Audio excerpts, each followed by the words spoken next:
Hey internet, what is up? It is Sarah. Today I am doing kind of a Iceland behind the scenes video. So the first half of the video is going to talk about the camera gear I used, how I kind of edited things. I put out a lot of content from Iceland. I had 3 vlogs, 1 short film, and then 3 blog posts, so lots of pictures and videos that I brought back from Iceland. And then the second half of the video will kind of be about my experience in Iceland, so more along the lines of you know, kind of what to expect maybe if you are thinking about going on a trip to Iceland in the future. And throughout the video I will be answering questions that you guys asked me from last week's video, so let's hop into it.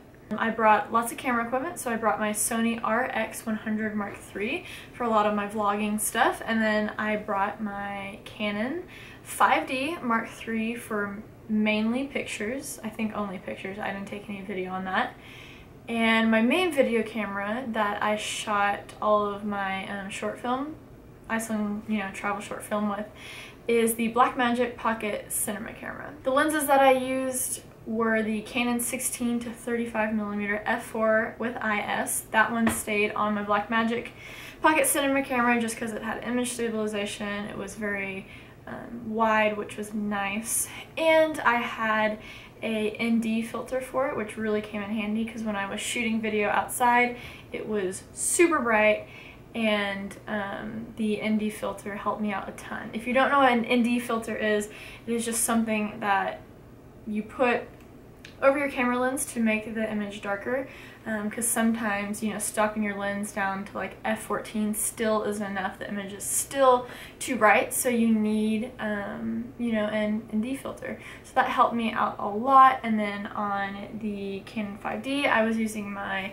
35mm f2 with IS, the Canon one, and also I brought along my Canon 7200 f4L with IS. Every time I go out shooting I fall in love even more with a 70-200 length. If you're into event photography or event videography, the 70-200 is like such an awesome lens, especially for capturing things that are kind of far away, to get more of like an intimate shot of something without, you know, maybe people realizing that you're shooting them, because once people realize they're being shot, they, you know, start acting funny. So a guy by the name of Shlomi Cohen, don't know if I pronounced your name right, but he asked me, you know, how do you color grade your videos? And the majority of the time I color grade my videos within Adobe Premiere. I don't use any separate applications, but this time around I wanted to test out the VSCO presets in Lightroom to color grade my vlogs. And I basically I edited all the video in Adobe Premiere, and then I brought in the individual frames, which I was finished, into Lightroom, and then I ran the VSCO presets through them, and, you know, that added the final look to the video. And I actually don't have the files anymore because I deleted all of them because they took up so much space, but I just wanted to try out the VSCO presets with, you know, my video. I got a really cool look. I really dug the look that it gave it, but it's not efficient at all. I mean, it took a long time, and it took up a lot of space. So that's how I color graded all the vlogs, but I mainly stick to Premiere when it comes to color grading. So the short film, I just use a lot of the in-house plugins in Premiere. This camera, there is a bit of a learning curve. I'm still trying to get the exposure right on my images, but the raw, you know, shooting in RAW really makes for a great image. And also the ability to shoot with the ProRes Kodak, and using the ProRes Kodak is such a win. There is so much detail in the image. It is so sharp straight out of the camera. I just love it. Love it, love it, love it. The Blackmagic Pocket Cinema camera shoots with a very, very flat profile. So when it comes to color grading, you really have to add in a lot of more saturation and stuff like that. But it gives you more freedom to really make the image what you want to, you know, what you want it to look like. So this is basically what it looks like when it's just flat.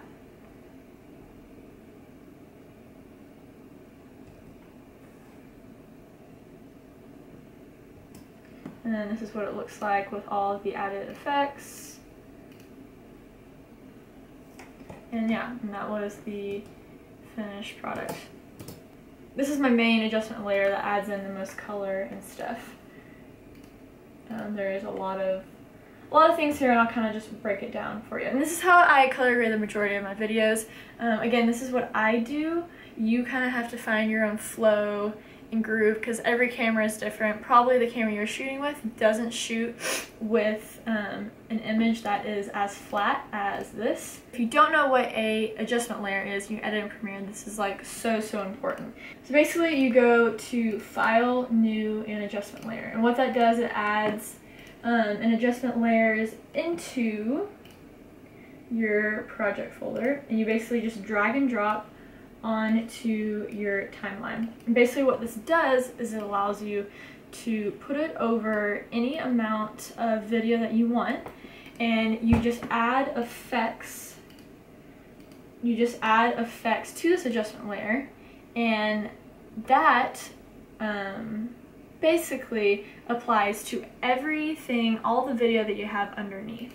And that way the effect is applied to multiple clips, and so you don't have to, drag and drop or copy and paste the same effect to the individual clips. Let's look at this adjustment layer for this image. So double click on the adjustment layer, go to the effects controls, and these are all the effects I am using. This Illumetry color plugin is awesome.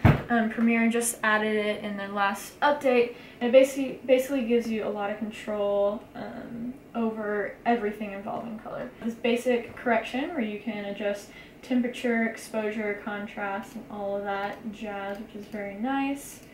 But the ones I focused on were the curves. I just added like a simple S-curve, bringing this down below kind of adds more contrast to more contrast and color to your image. And then I added, saturation to the image. And then this three-way color corrector panel, I just use this to add a little bit more saturation. And then the RGB curve, I just added a tad bit more contrast. So those are mainly the three things that I use to color correct, just the Lumetri color, three-way color corrector, and then the RGB curves. Depending on what you're shooting with, you're probably not going to have to add as much saturation as I do. If you're using a DSLR, you really won't have to add saturation because it's already super saturated and contrasty. But if you're using like the neutral profile or CineStyle, that is actually another question that someone had. If I use the CineStyle profile on my Canon DSLR when shooting, and if you don't know what that is, it's just a color profile that you can download and put on your camera, and it basically gives you a flatter image when you're shooting video. It's definitely not as flat as the Blackmagic film preset, but it does get your image similar to that, where it's more flat. When I was using my Canon 70D, I used the CineStyle profile a lot.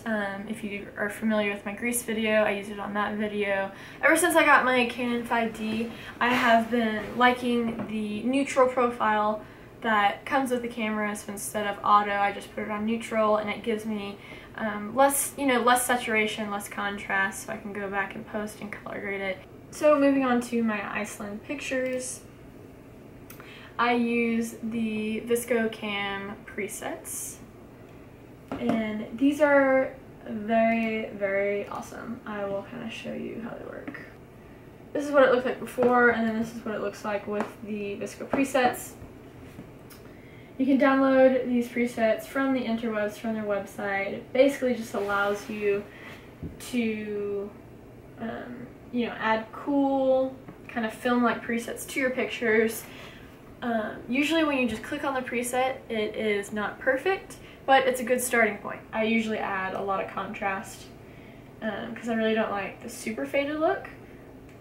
But I'll just find a preset I like, mess around with the controls over here to my liking, and that is about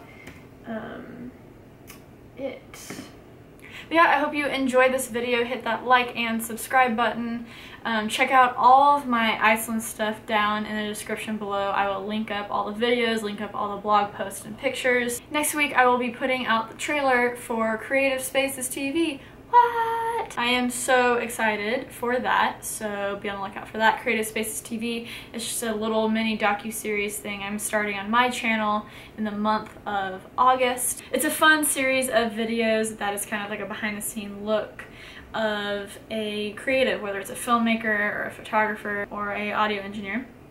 It'll be lots of fun. I hope you enjoy it, so keep a lookout for that. Follow me on Instagram, hit up all my social links down below, and I hope you have a great day. I'll see you in the next video. Bye guys. So did you take any formal photography classes? Do you think I could benefit from taking classes or just by learning as I go?